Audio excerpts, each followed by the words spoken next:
House. I'm here with Ryan. Hello, I'm Ryan. Hopefully, everyone's doing all right this Friday afternoon. Tonight, we have our open AA, also our yearly birthday celebrations for those who have a year or more, and sobriety. Please don't mind the cell phone that was left in here. Sorry about that.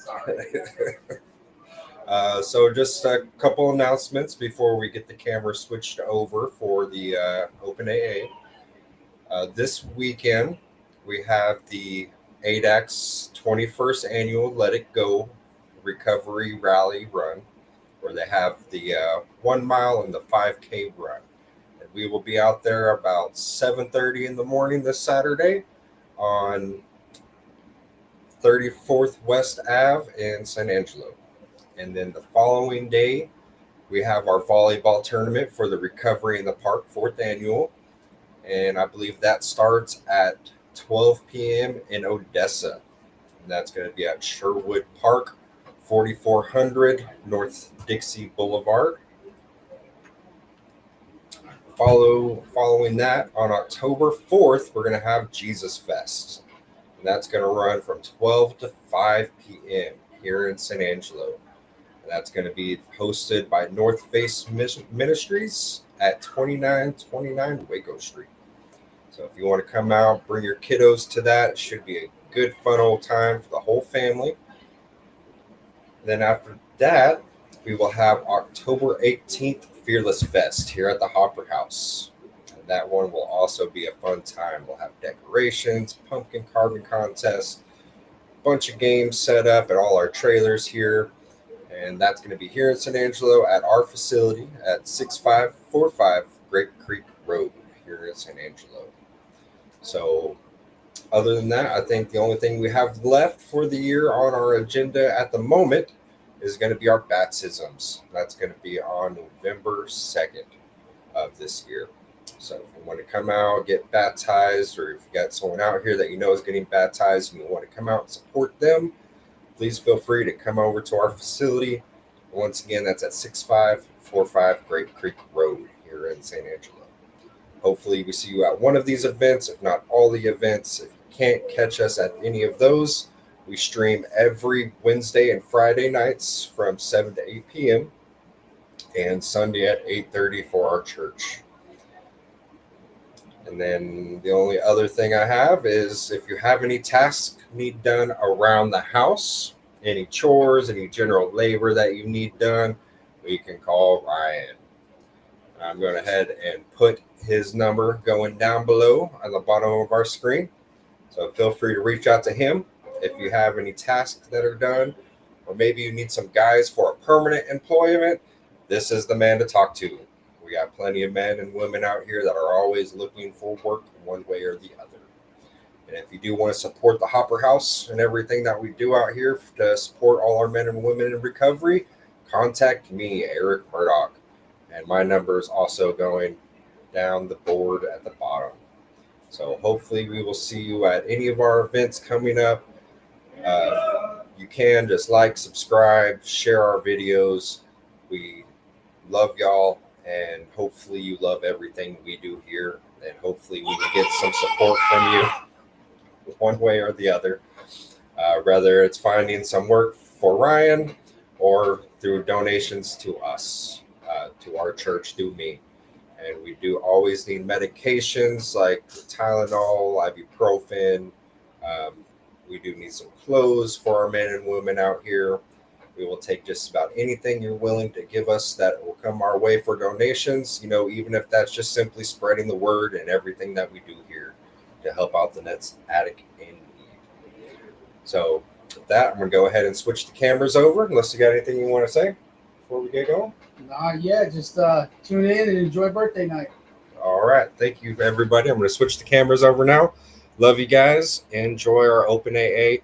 If you do want to share your story with me over in our chat, I will be here sitting and waiting. Hopefully I'll hear something from you in there, and I will be responding.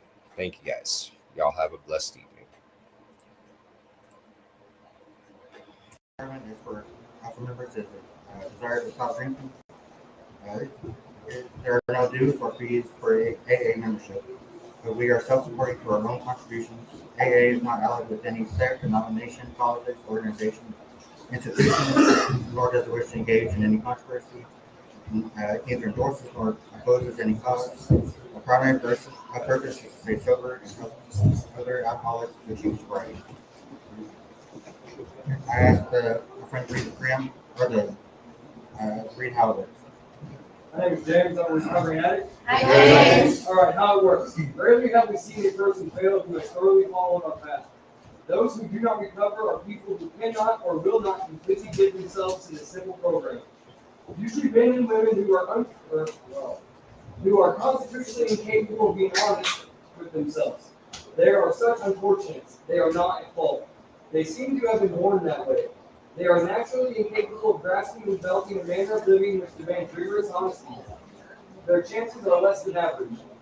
There are those, too, who suffer from grave emotional and mental disorders, but many of them do recover if they have the capacity to be honest.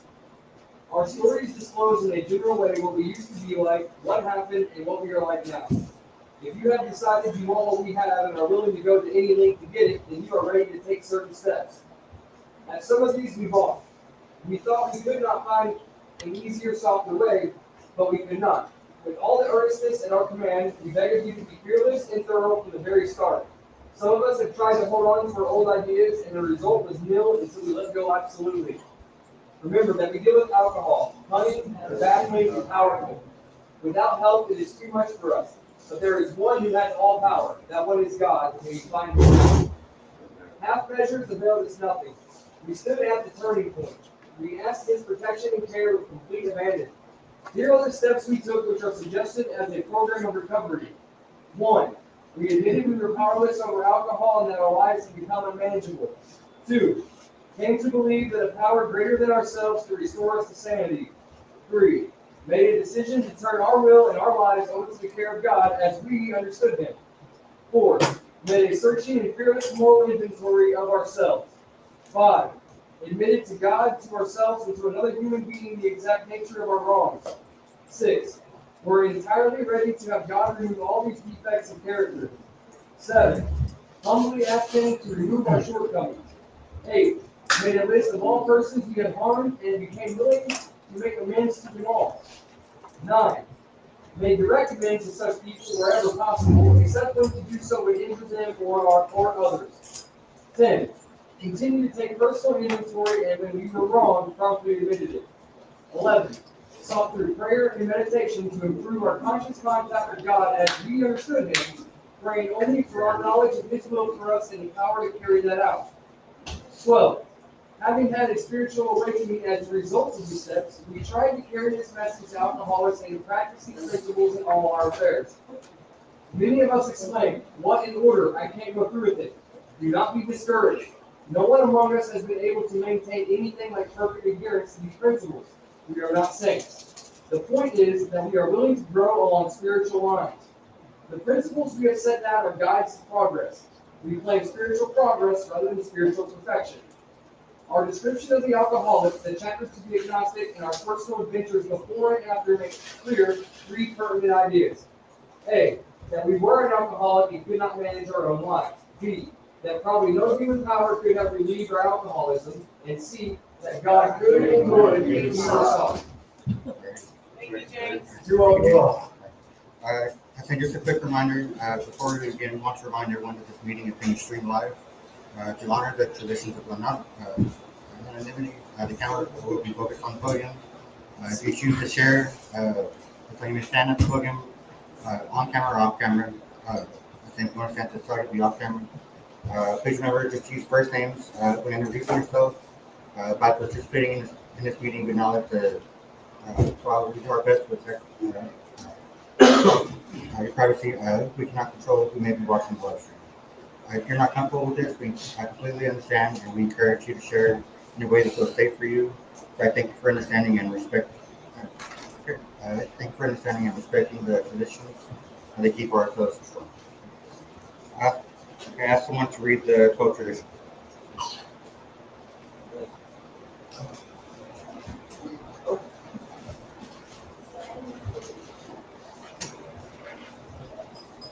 Robert? I, Robert. Hi, Robert. Hi, Robert. Five eight. The 12 traditions. One, our common welfare should come first. Personal recovery depends on AA unity. Two, for our group purpose, there is but one ultimate authority, the loving God as He may express Himself in our group conscience. Our leaders are the trusted servants that do not govern. Three, the only requirement for AA membership is a desire to stop drinking. Four, each group should be anonymous except for matters affecting other groups of AA as a whole, or AA as well, I'm sorry. Five, each group has but one primary purpose, to carry its message to the alcoholic who still suffers. Six, in an AA group, I'll never endorse, finance, or limit the AA name to any related facility or outside enterprise that's problems of money, property, and prestige that furthers from our primary purpose. Seven, every AA group ought to be fully self-supporting, declining outside contributions. Eight, Alcoholics Anonymous should remain forever non-professional, but our service centers may employ special workers. Nine, AA as such ought never be organized, but we may create service boards or committees directly responsible for those that serve. 10, Alcoholics Anonymous has no opinion on outside issues, since the AA name ought never be drawn into public controversy. 11, our public relations policy is based on attraction rather than promotion. We need to always maintain personal anonymity. And I thought I had it down at the level of press, radio, and films. Anonymity is a spirit. 12, anonymity is a spiritual foundation of all our traditions. Never remind us to place Christians on the forefront.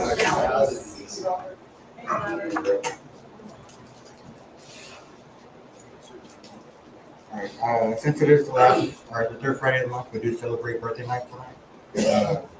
We have a couple people speaking. First one, if I can get Jeff up here to introduce the first one.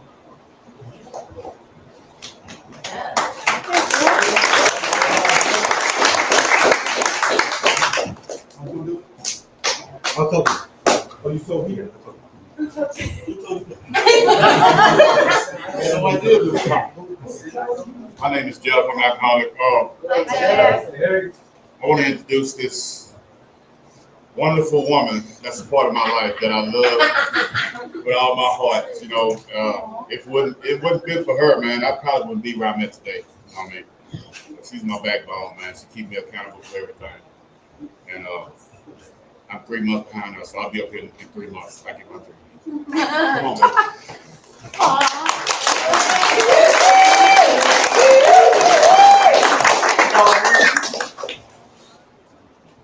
I also.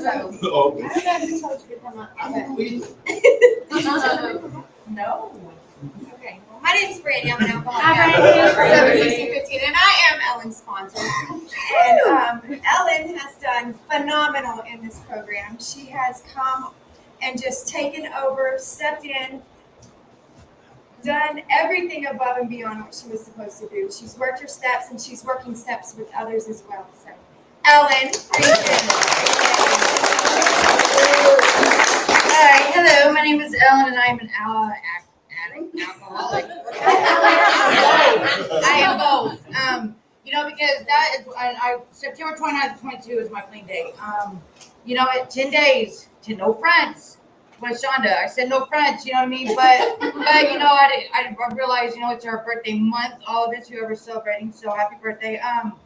You know, the crazy thing is that 3 years ago, September 29th to 22 is the day that I was in Parker County, Weatherford, in the back of a police car. Okay, I was smiling. I was smiling because I was ready for a change. You know, I was high. I was drunk. I was sick and tired of being sick and tired of where I was at. I was tired of being beat up, people, places, and things. I didn't know how to change any of that. I just knew I was stuck. I was stuck with this guy. I was stuck with this dope, with this bottle of alcohol in my pocket, with no money, no kids, no life. You know, I had nothing. I had absolutely nothing. But the only thing that saved me was you know, I went all the way as far as drug-induced psychosis. You know, doctor never said it, but that's how far deep down I was. You know, when you lose everything, completely everything, and the only thing that you have that I mean, I was having warfare with spirits. Whatever was going on in my life that day, I was getting it. My mind wasn't right. I was seeing things. I was hearing things. So I mean, by the grace of God, the manager at this motel that I was training to be a GM at called the cops on me that night. And thank God they searched my stuff and they found what they found, because I wouldn't be standing here if it wasn't for that. But, and then, of course, the courts gave me probation. That's not only that, but I got in trouble in 2 other counties. So I have 3 counties on me now, and I'm very grateful that, after 25 years of ripping and roaring in Oklahoma, I have 3 kids. I lost them all due to my addiction. I lost my mom. She died of overdose. My dad's an alcoholic. Stepmom was an alcoholic, but she died of symptoms, But brother and sister in Illinois are addict alcoholics, So me, I believe I'm the one that has changed my bloodline, at least. I pray. I have 3 kids. I have 2 boys and a girl. And it's been 14, 15 years since I've seen them. So I'm hoping and praying that they have this problem and I have a solution for them, and that'd be the way that I can connect to them. But today I'm very blessed to have this to put on my book, and every year after this, I'm very blessed to have a husband in recovery. I'm his backbone. He's my backbone. And I'm very blessed that God gave him to me, and so I could feel the love that I was missing, the void that I was putting drugs and alcohol and men and bad toxic people in my life, but God, when the day that I surrendered is the day that God gave me the life I have today. So, and I'm very blessed to be here. I'm very blessed to be here almost 2 years. On January 18th will be 2 years here. So, and I was a year clean whenever I met the Hopper House and I met my husband. So with that, I thank y'all for my recovery, and I can't wait to do this again next year. Thank you.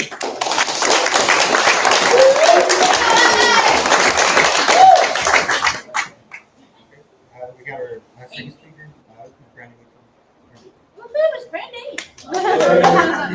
Okay, this next one is Julie.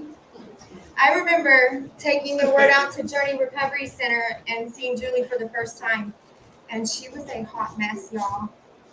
But she has put a lot of effort. She got out and she worked the steps within a month. All 12 steps she worked in a month. It was a week and a half. Well, it was quick. How many of y'all can say that you've done that? Yeah. And now she's taken probably 10 girls through the steps already. So she's doing exactly what this program is teaching her to do, and I'm grateful to give you.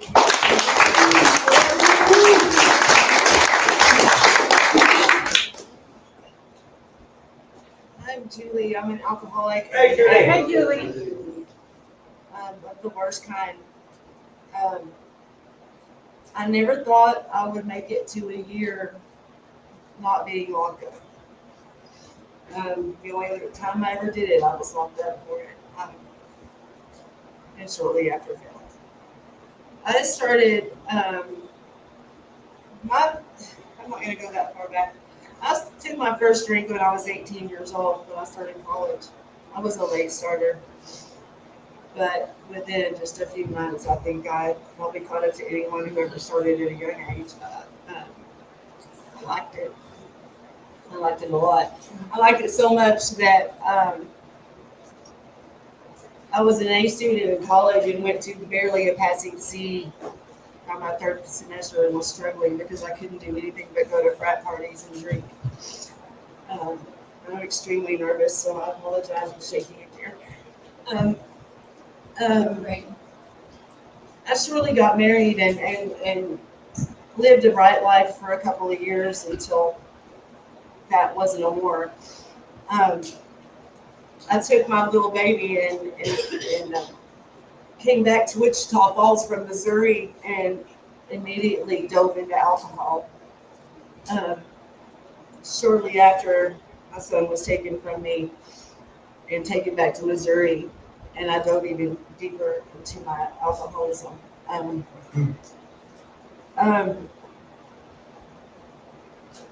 guess I'm currently trying to work a 9th step as well. To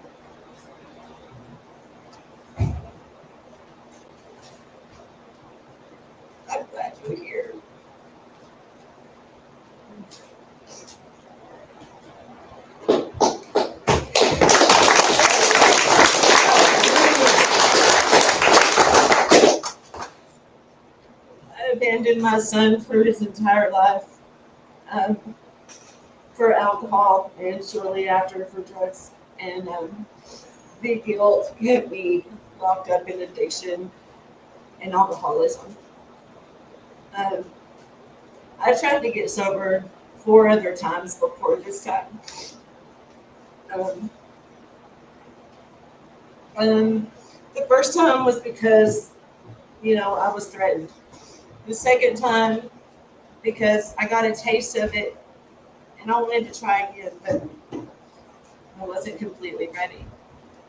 Back in the 90s, drugs were really, really very potent, very hard, and very addictive.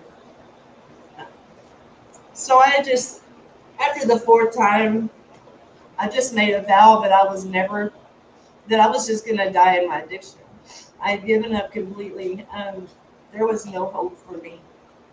Um, but God intervened in my life a few times and reminded me that He was there, and I can't deny who brought me here today. Um,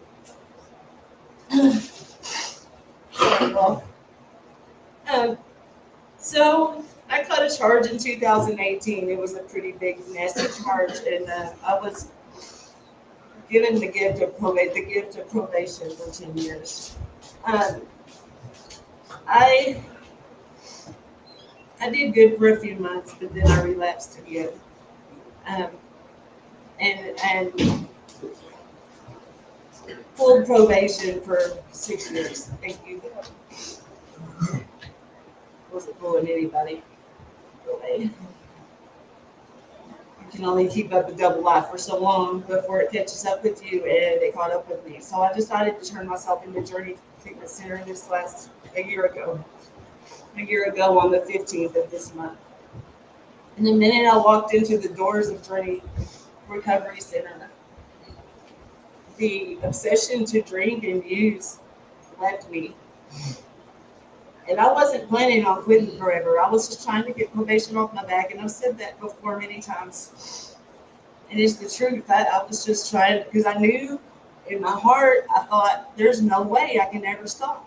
It's been my life for 30 years. It's been my life. It's been all of my life for 30 years. There's no way that I'm ever going to get this under control. I've given up, and I was going to die an addict. But God took it from me, and I don't ever want to forget how hopeless, how afraid, how angry, and how hopeless I felt the day before I went into treatment that day. That's what it was like. That's what happened. So what it's like now is the complete opposite of hopeless, the complete opposite of angry. I'm not angry anymore. I'm not sad and lonely and hopeless anymore. There's hope. There's hope in every single day that I wake up. There's joy every single day that I'm alive. And there's gratitude every single day that I wake up. And I just want to let y'all know that if you just keep it together for a little bit longer, the things will start to get better. That's all I got. Thank you.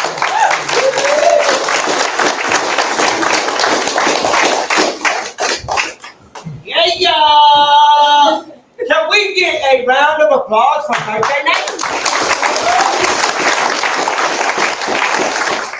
We must. There's a bunch of we must in the big book of Alcoholics Anonymous. We must come together as a team, and I tell you why. I'm going to read a little bit out of page 17. There is a solution. It's the second chapter in the Alcoholics Anonymous book.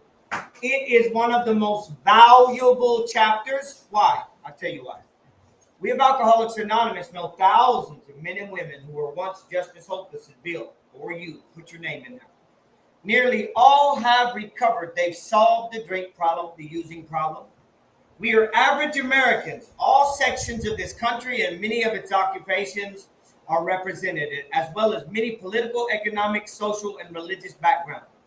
We are people who normally would not mix, but there exists among us a fellowship, a friendliness, and an understanding which is indescribably wonderful. I'm going to give you a insight to where I was when I came in these rooms in 1911. Miserable, hurt myself daily, talked to that dude all the time. I was miserable in my own skin. One man in this room was sitting there when I came in this room, and no matter how much I didn't love myself, he loved me until I could love myself. Unfortunately, I asked this man to be my sponsor.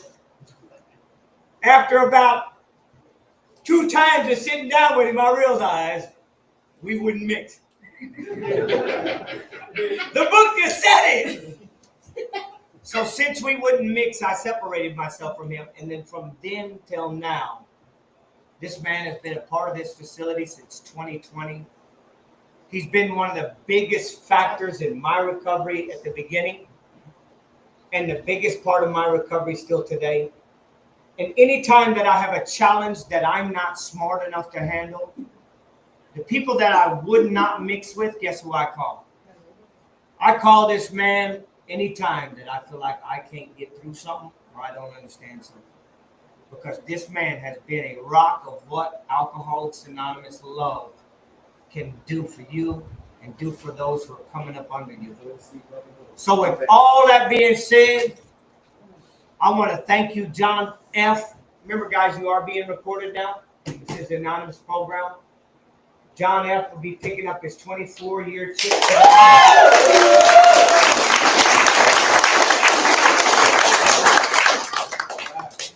Well, I am John F., and I am a recovered addict and alcoholic.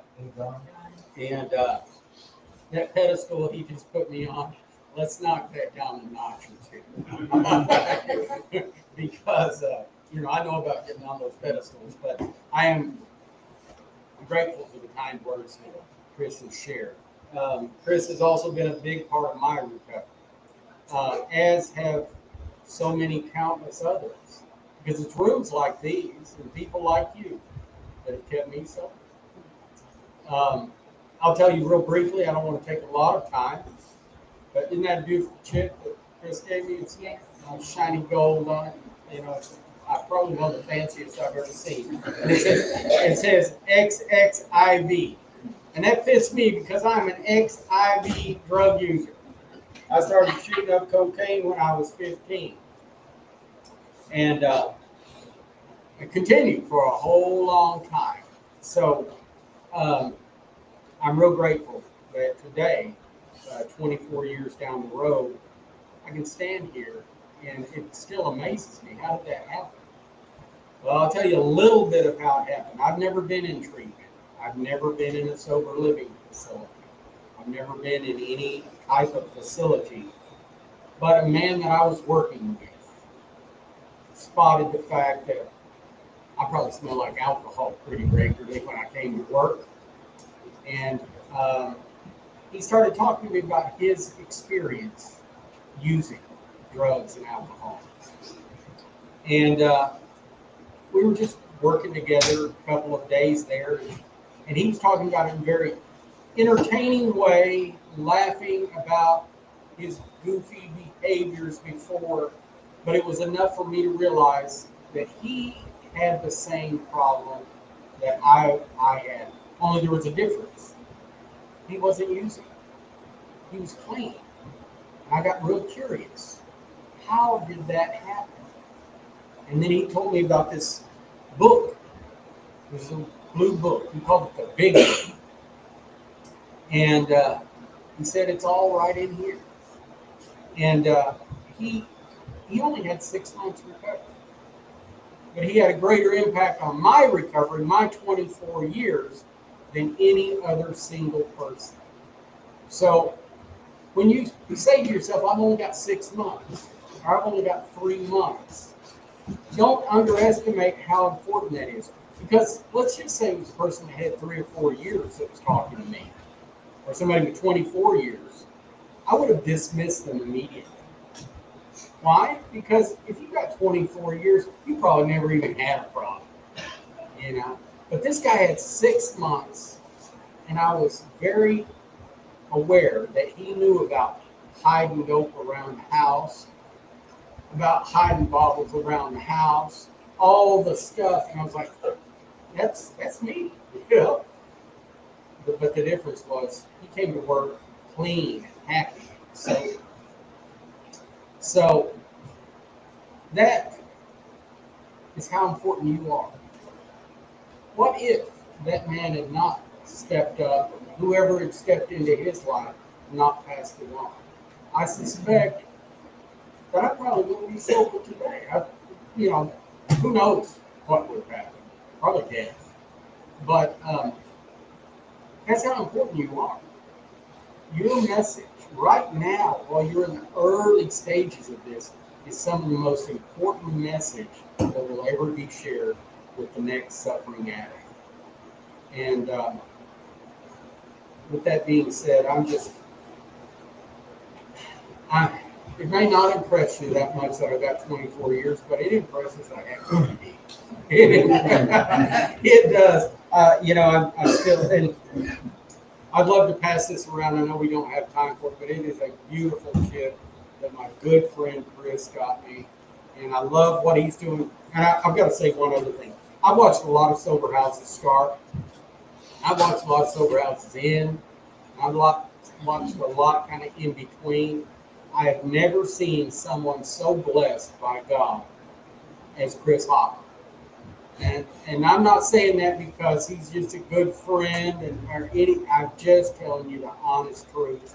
And there's sometimes I wonder, I'm like, God, why do you bless Christmas so much? Because, the truth is, I don't understand sometimes. But I will tell you that God has seen fit to put this man in this position. And he handles it with impeccable determination and skill in what he does. So we're all grateful. I'm sure you are. I can only speak for myself that he has made this available. And I hope each one of you find your recovery as exciting as I found mine. Because it's a whole lot of fun to it. Thank you.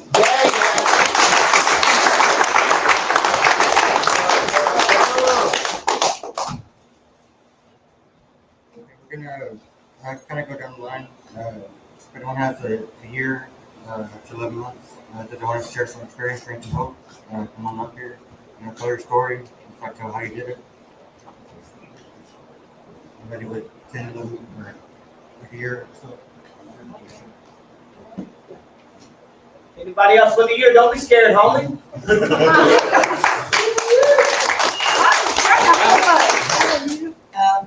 Where's your chip? Did you give them? You guys need to have their chips ready for them when they come up.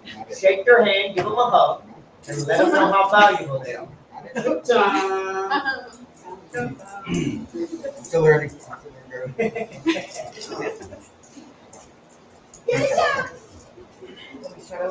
Not good.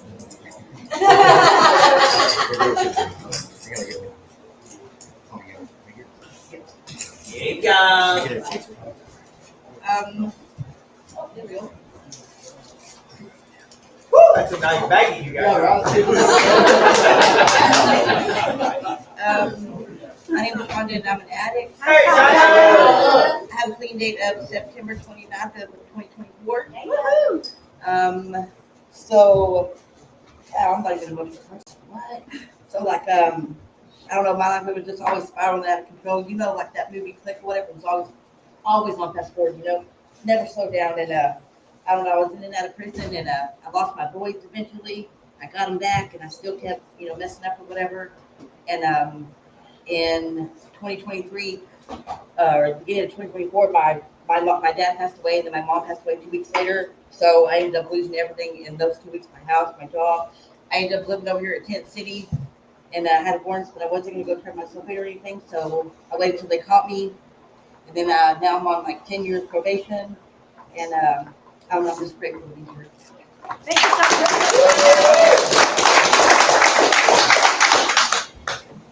Does anyone else have a year?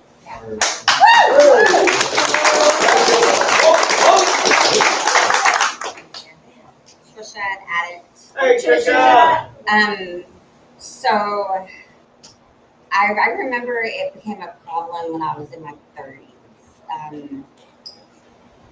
When I was younger, I remember like doing, key bumps of coke in the bathroom stall or drinking or whatever. But that wasn't where it all started to be a problem. My mom died popping pills. Today, my dad still shoots dope.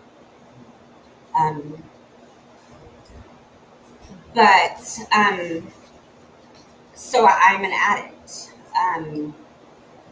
I was a functioning addict, I thought, except I was missing out on time. I was locked away. I would rush my daughter through life. I didn't enjoy. I didn't. I just cared about the dope. My oldest daughter asked me one day. She was like, "Mom, aren't you tired? Like wasting all the time, like." And then she sent me a phone number, and I never thought about getting clean. I mean, it was normal to, smoke up with your dad. That's what life was. So I just called the number without hesitation. I just called the number. And then I called it for 2 weeks until finally they said, "You have a bed for you, Trisha." Lindsay and I were running through the house like crazy, just piling everything. I don't even know. It was so vivid. We were just like throwing stuff in my car, and then we were on the highway, and then we got here to San Angelo, and it didn't end for me there because as soon as I let Lindsay out with Brandy, I pulled over and I got high again. I wasn't done. And after I finished the program, at Journey, I came here and I thought it was the right thing to do. And the steps, somebody just told me the other day that you have to take them off the wall. You can't just look at them and just go through the motions. I was still mean, mad, miserable. I just recently learned what the 11th step was, like actually what it means. Like it's, you have to, it's a 2-part thing. You do it at night, and that's like reflecting on yourself. Like if you're still a shitty person, because you do wrong to anybody, you need to apologize. And then in the morning, you do it. You got to ask God to guide you. And I've been doing that. I've been paying attention. So I know Brandy's going to do a step study with us soon, and I've never really broke down what the steps are. But if they're anything like the 11th step, I mean, there's a lot to learn, a lot. I recently learned that, there's people like Michelle who has a plan. Like, you come in here and have a plan. I don't know what the hell I'm doing still. I still don't know what I'm doing. But I'm going to stay and stick it out and keep not working the steps because somebody told me you don't work them, you practice them. And that made me look at it a whole different way because it's life. It's a life thing that we have to do. I prayerfully don't ever want to go back to putting dope in my body. Taking time from my daughter, me, my family. I'm proud of everybody in here. Thank y'all.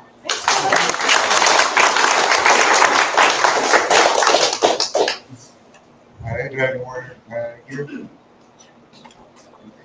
They 11 months. They want to kind of explain their story. 10 months. 9 months. Don't let this pass you by. Appreciate it. Talk about it at the same time. If you've got the month that they're talking about, we're celebrating it this month. Do not be afraid to get up there and tell us about your experience straight down. Please, don't deny us. Okay. For 8 months. 7 months.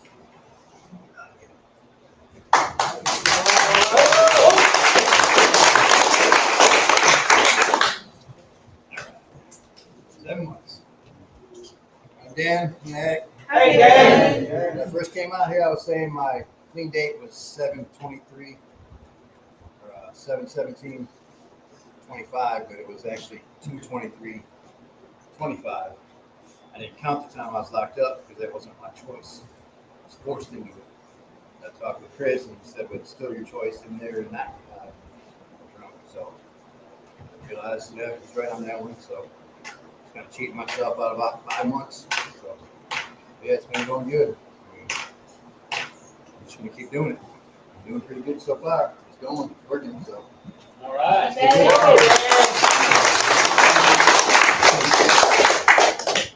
Anybody else for 7 months? All right, 6 months. Okay, 5 months.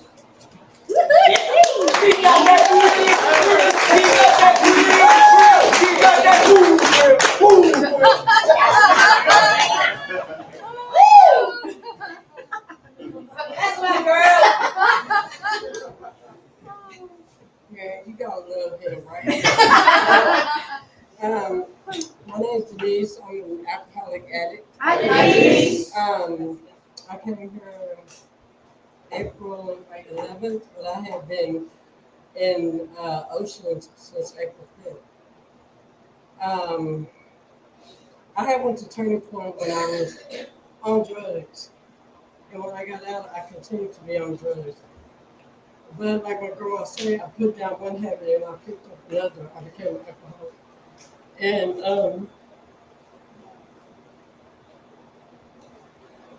Good, girl. Come on, girl.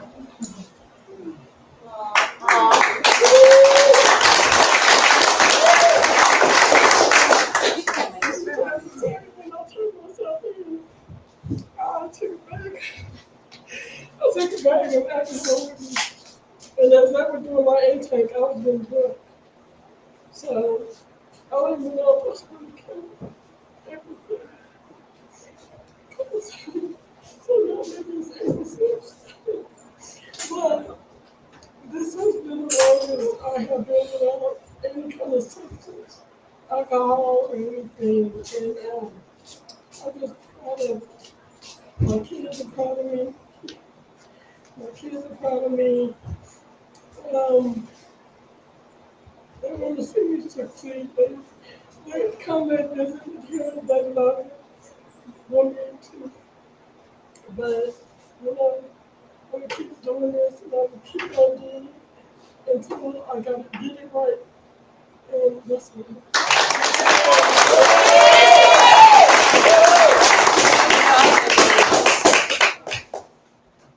Anybody else? 5 months?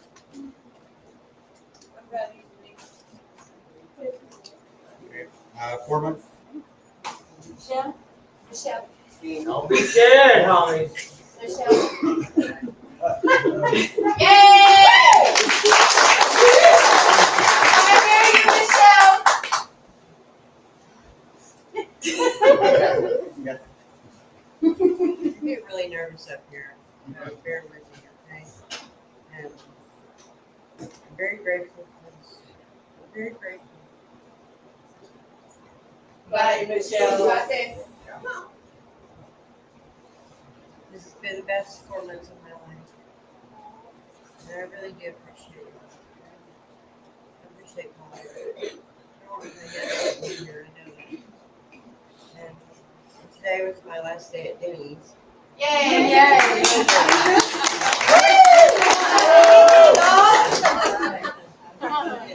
Stayed in the hospital Monday. It's really sad today, believe it or not.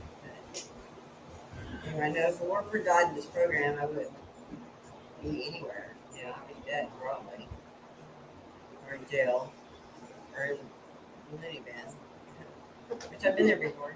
A couple of times. Anyway, it's all because of God and Jesus and everybody here in the podcast. Thank you.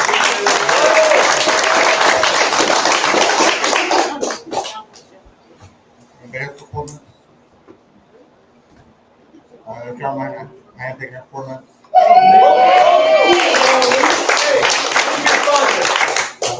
Ward.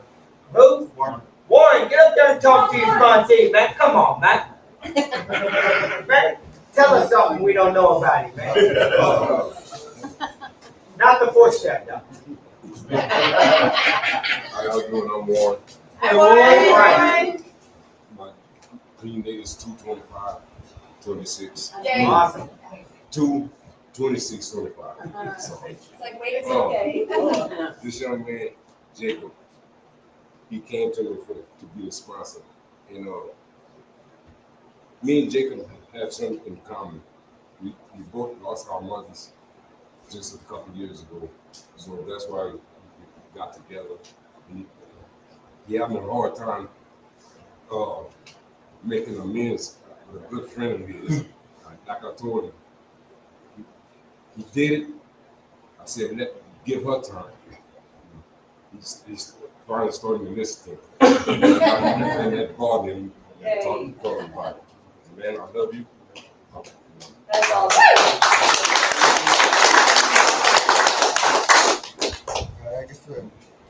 I just want to tell a quick story. This is my second time coming through treatment and sober living houses. And so far, this is been the best one I've been to so far. I wouldn't be here for a lot of people. Unfortunately, I did lose a good guy today. He was always there, like, remember, if I need to talk to somebody about it. And I wish him the best, and I pray for God for him. And I go for a lot of people in here. It's like, I may not talk every single day, but it's like every single person in this room has some kind of impact on my life. And I hope y'all know that. That's all I get. Does anyone have three? Come on, Manny. I'm gonna get four. Come on, Manny. Girl, get up there. Just talk to your t-shirt. Just talk to your t-shirt. I don't really know where to start. I was pretty up my son died. Start with who are you? Oh, I mean, I'm Can I say something? Yes. Yeah. I want to say something about this lady right here. Okay, when I went to the bus station to pick her up, okay, I didn't know who I was picking up or what she looked like or anything, but all I know is I was looking for this girl named Mandy, and so I followed the noise. She's in there in the bus station messing with the Coke machine. She's sitting there just constantly pushing it, and I'm just standing there, and I'm like, "Are you Mandy?" She's like, "Yes, I got 3 sodas. You want one?" I was like, "No, ma'am, but come to Hopper House, so you come with me or not." The crazy thing is that ever since the day that I met her, she's sitting in the passenger side, and I'm taking her home, and I'm asking all these questions, and she just couldn't stop crying. Everything she said come out of her mouth was a cry. I was like, "Are you okay?" I was like, "You're gonna be fine. You're gonna be fine. It's gonna be fine." How many times did I say you're gonna be fine?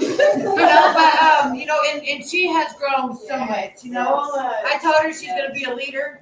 She's gonna work for the Barton Cave. She's gonna have no worries. She's gonna get all her stuff taken care of. She's gonna get in touch with her kids. All this that we were talking about on the way to the Hopper House. The same day, I remember it. Everything else said, and she just kept crying. And I was like, "Okay, well, when you're done crying, we can talk." So here it is. How many months later? 4? All right, congratulations. I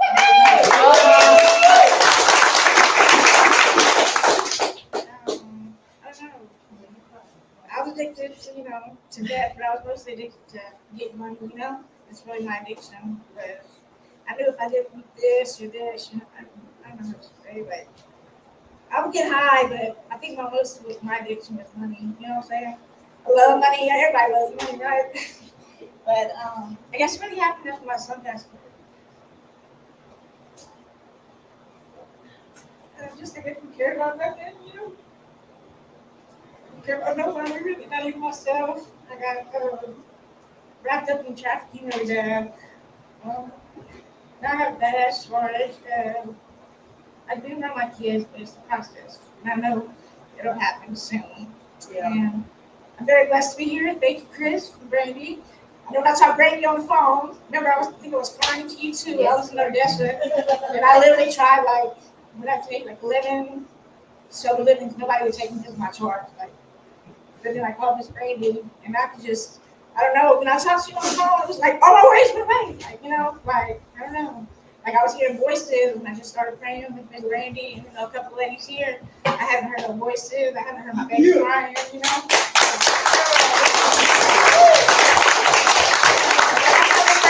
I'm not going nowhere. You know, y'all my family now, so thank you.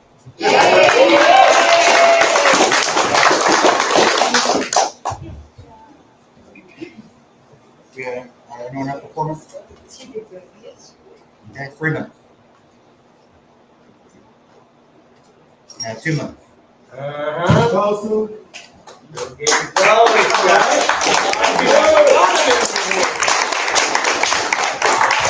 Oh, scary, dude. I already got one of these chips. Okay. Um, Who are you? Roger. Hey, Roger. What's up, bro? Anyways, I never think that I would be sitting up for a time. I got 72 days clean. Yeah. And it has a lot to do with, actually, it has everything to do with Hopper House. I really appreciate you, Chris. For when I called him, he's like, when's the last time you got high? And I was like, well, it was, he goes, come on, man, just tell me the date. And I was like, well, it's 2 days ago. He goes, you know what, man, here's your address. He spits it out. Boom, he goes, either you're there or you're not. So I texted him back. I said, man, what's that address again? He shot it to me.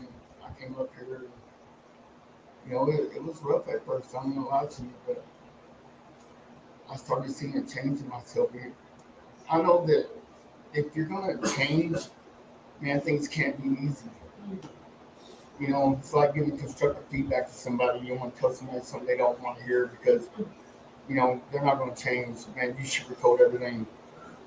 And I'm just ever so grateful that it has been hard, you know, but it's really not hard, but it was hard for me because I'm used to everything just being easy, you know.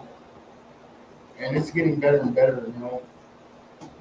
I have a girl that I've been with for 2 years, and I had lost her. And, you know, about a month ago, a little bit over a month ago, she came back because I was in recovery at this place. And she's a great woman. I've got her meet her when she comes in. Her name's Angie. She's awesome, you guys. And I'll owe that all to the Opera House. You know, I growed up in a house full of drugs. And it was 14 years old, they were using drugs with me. So it was, you know, I'm lucky to be clean today and wanting to be clean. So for that, I'm ever grateful. I'm grateful to Opera House. Every one of y'all's stories and everything y'all share, even when y'all ladies that are nervous, and it helps. And for that, I'm grateful, John. Your Mondays are awesome, brother. Thank you. Thank you for coming and sharing for real. Taking care of us. And I love you guys. And that, I'm close.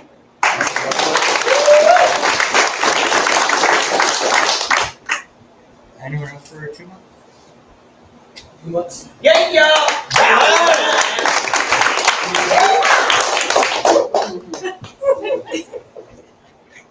Hey, yeah.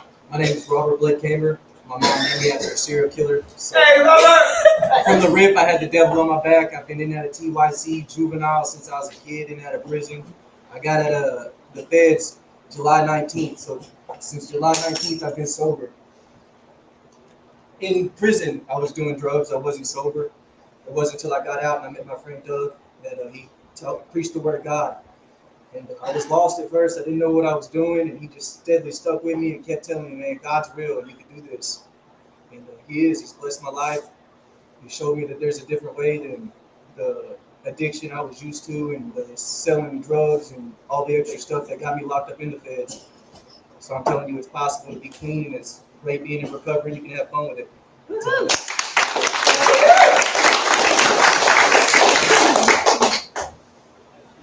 Anyone else for 2 months? Month. All right.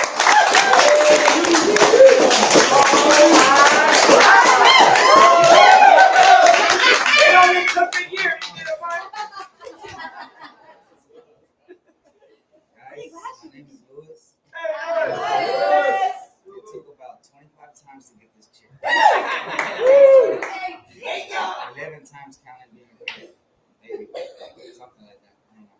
Well, my addiction started pretty different, you know. I hung around a lot of Mexican guys, you know, older guys, and they put me on, you know, a trip, how to make money. Soon it became money, women, you know, clothes. Then it was just, oh, drugs. And then it was just drugs, the partying, the money. And then soon enough, it was just drugs. I was putting my life in danger, barely paying these dudes whenever it came time, you know. And one of my friends, man, we're in high school, 17 years old. He came up. He came up in the river, and they only recognized him because of his chest tattoo. And that's when I realized I was like, you know what, this is real. I paid off my dues. I did what I had to do, and I left to Austin. But then I found out soon that the addiction stayed the same. The money stopped coming in the same, but the addiction was the same. And I got in contact with some other people. It was weird. They just fall in my lap, and I started getting stuff for cheap. And next thing you know, I started going into psychosis. And then next thing you know, I'm sitting next to the toll road, right? I started taking trazodones, 60 at a time. Wake up a couple of days, just trying to off myself, you know, snorting cocaine. Excuse me, I'm sorry. You know, doing 7 bags, just trying to off myself. And then depression got the best of me. And I was at the side of a toll road. Wait, you know, on toll road, they're going pretty fast. You know, they're not gonna stop. So I figured that was the way out. I was so weak, crying, so pitiful, you know, so pathetic. I don't know how my aunt found me. She found me. She picked me up. I don't know how she did that. Took me to the ride. But still, I wasn't done. I went back to Midland, and I kept doing what I was doing. I ended up doing some worse stuff. Almost killed a guy. Got 10 years ag in TDC. Ended up pulling 12 on the 10 because I thought I was tough, and I thought I had built an image, you know, a person, a persona, as a wall to get through everything that I got through, you know. I wasn't in no gangs, I was solo. It was pretty hard. The first time I wasn't really using that much drugs, but the second time I realized, like, hey, this is my life, this is what I'm gonna be, and I'm pretty good at it, you know. I'm pretty good at it. So next thing you know, people are paying me to, you know, hurt people or whatever. And this 3 months before I got out, they were trying to pay me, right? And they had already been giving me drugs and everything. I was paid, right? I was good, but I almost killed a guy. I gave him a brain hemorrhage. And whenever they came to the cell, they said, "Where are we going?" They looked at me in the eye and they said, "Death row." Oh man, that moment I couldn't even cry. I was so down and out. I was so full of drugs. I just didn't care. But once they told me that, everything changed. Everything changed. Not even the drugs. I didn't even want the drugs. I was just, oh my God, they're about to put that needle in my arm, you know. We passed by the line building, and that man is in. I see that man, you know. Wow, I didn't know, you know. I go G5. I do 3 months G5. I get there, and solos don't make it there, right? So I'd already prayed to God. I prayed to God, like, look, God, if you let me make it from this, I won't never act aggressive. I won't ever act tough. I won't ever cross that line with anybody ever again. You know, never. Bro, he didn't die. He didn't die. And there was a lot of wolves and sharks, and, you know, when I got there, they wanted to heart check me and all of that stuff. Whatever. What saved me? I don't know what saved me. You know, I went out there and I did what I do, showed my face, but God is real, man. Like, I got out, I got into drugs again. My brother tried to save me, tried to pull me from the street, so he brought me to his house. And within a week, we got into it. And, you know, I got him, and then he got me with a shotgun. And I ended up in jail, but they let me go because I looked like the elephant man. You know? I was the one beating with an assault. I mean, with a rifle. So it was good. But now I'm away. I have no friends. I can't keep a girlfriend. I can't be around my family. You know, it got to the point where it's like, wow, something happened with an ex-girlfriend, right? I got sober and I decided I was gonna do something very bad. And guess who calls me while I was planning it? No BS. I got sober for this. And I was like, I'm gonna do the rest of my life in prison. And this man calls me. I'm not kissing his ass or nothing, bro. This man called me. When I was there, you know, I know everything about the whatever. Everything's gonna go down. He says, "What are you doing?" After that, I forgot what I told him, but I was like, "Man, dude, I'm about to do something very messed up." He said, "Come on home." I'm like, "You know what? Okay." And Ryan calls me, and Ryan says, "You gotta be clean." I'm like, "Okay, well, I'm gonna use that, and I'm gonna run with it." You know, I'm not going back to the Hopper house. So, you know, I had second thoughts since I said I was going. And then I let like a week pass, and I had already been trying to get sober regardless, right? And I was like, you know what? I'm coming. I can't. I've had my falls, but I'm trying hard, you know. I try very hard. There's a lot of things that I deal with mentally because I don't take my meds, but I'm on that now, you know. Yeah. I'm trying to get better. I'm trying to get better, and I know we hear basically the same stories over and over whenever we see each other here, but I know why that is. Because we forget. We get complacent, bro. It gets so easy. Like maybe 2 days out of the week that we come to the meetings, am I really focused and listening? So it's necessary for us to tell our stories, man. It's necessary for us to talk to each other. You never know what the next man is going through. You never know if the next man is stronger or weaker. And by saying hi to them, by talking to them, by showing them that you care, looking them in the eyes when you talk to them, you know, shaking their hand, giving them a real hug, not that side hug crap. You know, showing them real love. And you just might save them. Thank you.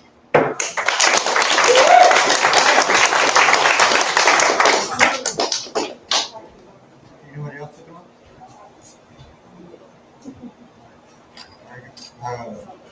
I want to give a round of applause to everyone.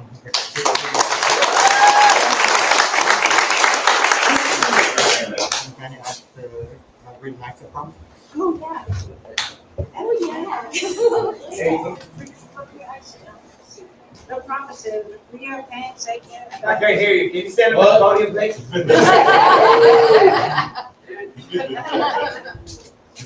I may be apologetic. Hey! If we are paying statement about this phase of our development, we will be amazed before we are halfway through. We are going to know a new freedom and a new happiness. We will not regret the past, nor wish to shut the door on it. We will comprehend the word serenity and we will know peace. No matter how far down the scale we have gone, we will see how our experience can benefit others. That feeling of uselessness and self-pity will disappear. We will lose interest in selfish things and gain interest in our fellows. Self-seeking will slip away. Our whole attitude and outlook upon life will change. Fear of people and the economic insecurity will leave us. We will intuitively know how to handle situations which used to baffle us. We will suddenly realize that God is doing for us what we could not do for ourselves.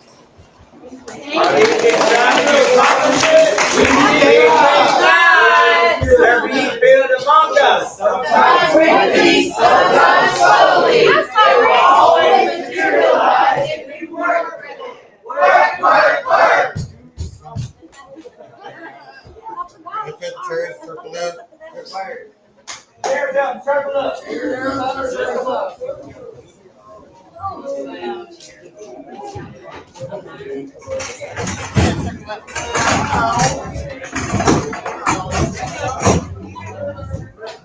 If you're not succeed, please stay behind. Got to provide a spark. Stay behind. Here, where you going?